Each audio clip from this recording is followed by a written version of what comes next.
Dans un petit village de la campagne française, le soleil couchant peignait les champs de blé de teinte dorée, tandis qu'une douce brise faisait danser les feuilles des arbres. Au centre du village se trouvait la modeste maison de Pierre et Amélie Leclerc. Pierre, peintre de talent, a toujours enchanté les résidents par ses œuvres vibrantes. Amélie, son épouse, était une enseignante dévouée et admirée de tous. Cependant, la vie de Pierre et Amélie a radicalement changé lorsque Pierre a eu un terrible accident de voiture une nuit pluvieuse.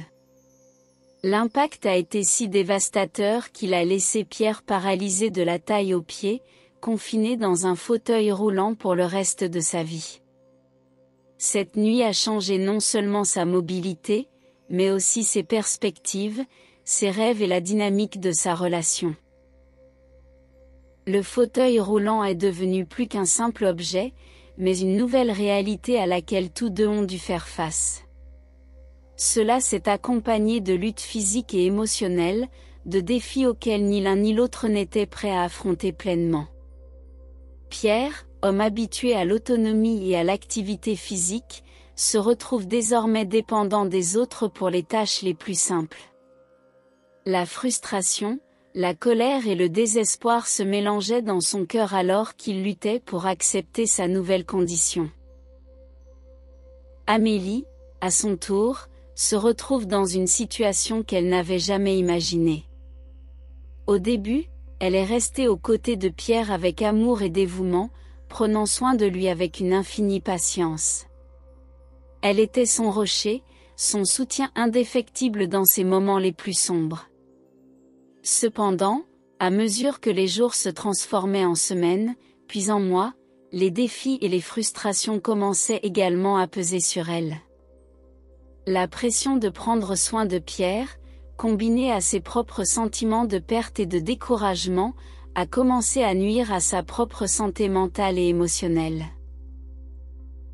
Le mariage qui autrefois prospérait avec des promesses d'amour et de bonheur éternel commençait maintenant à s'effondrer sous le poids écrasant de l'adversité. Les disputes sont devenues plus fréquentes, les moments tendres sont devenus rares et la distance émotionnelle entre eux s'est accrue chaque jour. Tous deux se retrouvent perdus dans un labyrinthe d'émotions contradictoires, luttant pour trouver un moyen de se reconnecter tout en faisant face aux défis posés par le handicap de Pierre. Aidez-nous à atteindre l'objectif d'1 million d'abonnés, abonnez-vous, cela nous motive à apporter plus d'histoires comme celle-ci.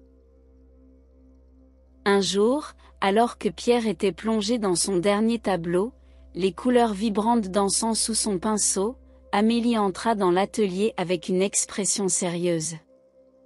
L'environnement paisible fut instantanément rempli d'une tension palpable. Pierre, habitué à lire les émotions d'Amélie à l'étincelle dans ses yeux ou au sourire sur ses lèvres, sentit son cœur se serrer en voyant l'expression inquiète de son visage. « Pierre, il faut qu'on parle, dit-elle, sa voix tremblant légèrement, les mots sonnant lourdement dans l'air entre eux. Pierre arrêta son travail, ses yeux rencontrant les siens avec un mélange de curiosité et d'appréhension.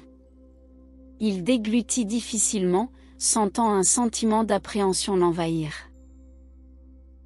Un frisson lui parcourut le dos alors qu'il regardait Amélie s'approcher lentement, l'incertitude planant entre eux comme un nuage sombre. Les murs du studio semblaient se refermer autour d'eux, amplifiant le silence tendu qui s'était installé.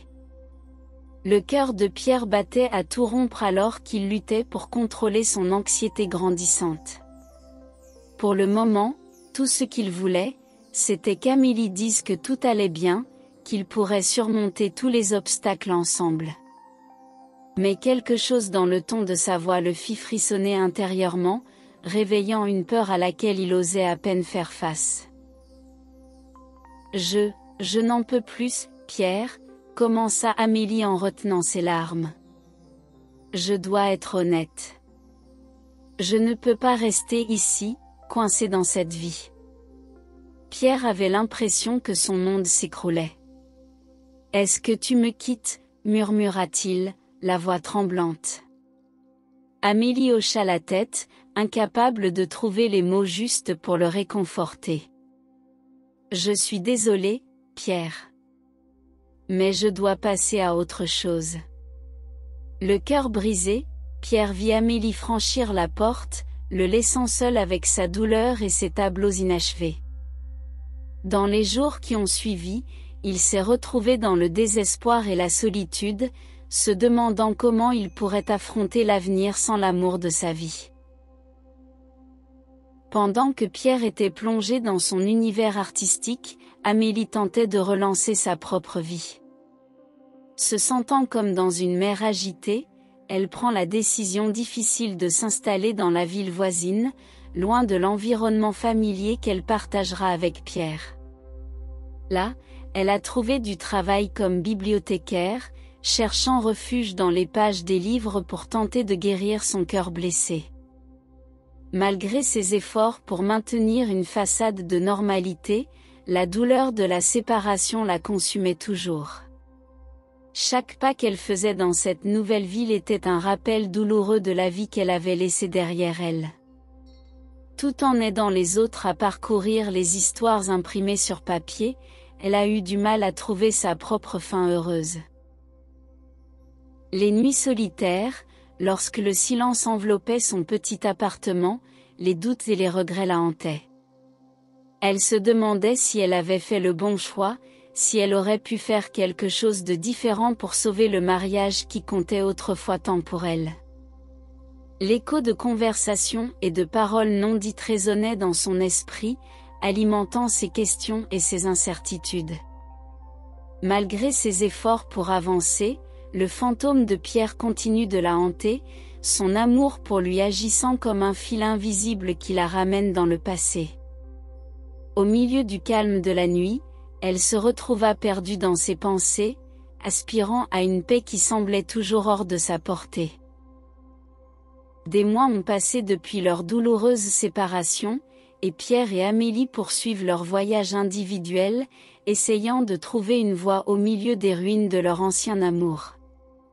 Cependant, le destin leur réservait d'autres projets, des projets qui se révéleraient de manière inattendue. Un après-midi d'automne, alors que Pierre s'immergeait dans son univers de couleurs et de formes en studio, un coup à la porte interrompit sa concentration. En l'ouvrant, il fut surpris de voir Mathieu debout devant lui, un sourire chaleureux illuminant son visage familier. Mathieu, un camarade d'école de longue date que Pierre n'avait pas vu depuis des années, était accompagné d'une femme dont la présence dégageait une aura de sérénité et de charme. Les yeux de Pierre rencontrèrent les siens, l'espace d'un instant, le temps sembla se figer autour d'eux. Il y avait quelque chose dans ce regard, dans ce doux sourire, qui résonnait au plus profond de son âme, éveillant un sentiment de familiarité et de chaleur longtemps endormi.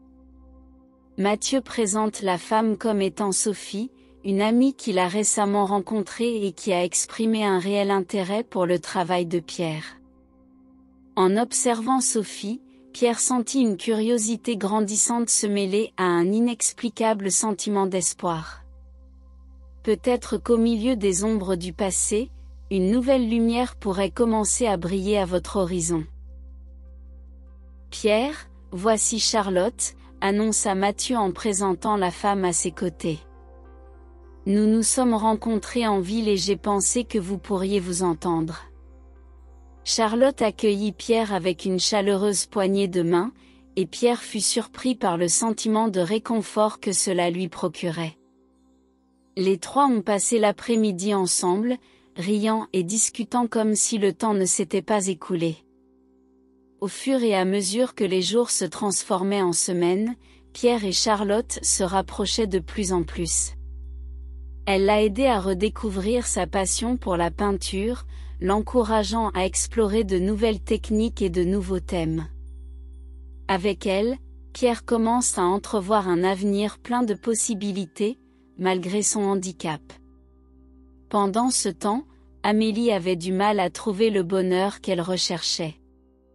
Même si elle était entourée d'amis et de collègues aimants, elle ressentait toujours un vide dans son cœur.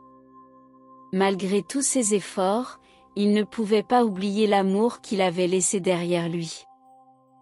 Un soir d'hiver, Amélie feuilletait un vieil album photo lorsqu'une image l'a fait s'arrêter.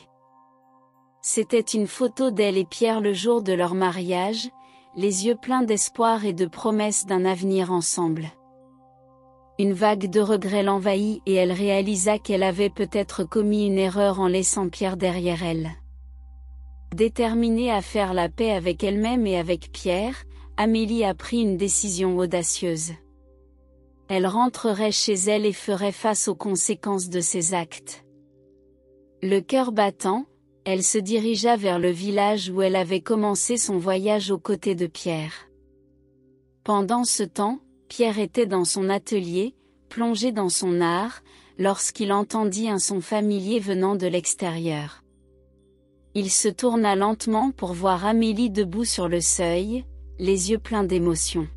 « Amélie » murmura-t-il, ne croyant pas ce qu'il voyait.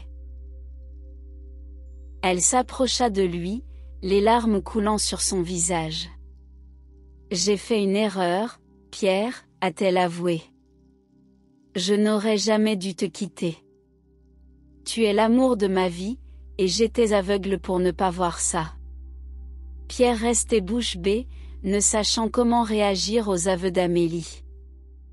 Mais au fond de son cœur, il savait qu'il l'aimait toujours, malgré toute la douleur qu'elle avait causée. Dans un moment de révélation, Pierre regarda dans les yeux d'Amélie et y vit la sincérité et le regret qui s'y reflétaient. Il s'est rendu compte que malgré tous leurs défauts et imperfections, ils avaient encore une chance de recommencer ensemble. Avec un sourire tremblant, Pierre tendit la main à Amélie, prêt à pardonner et à laisser le passé derrière lui. Et ensemble, ils affrontent l'avenir, avec toutes ses incertitudes et ses promesses, sachant que le véritable amour trouve toujours le chemin du retour.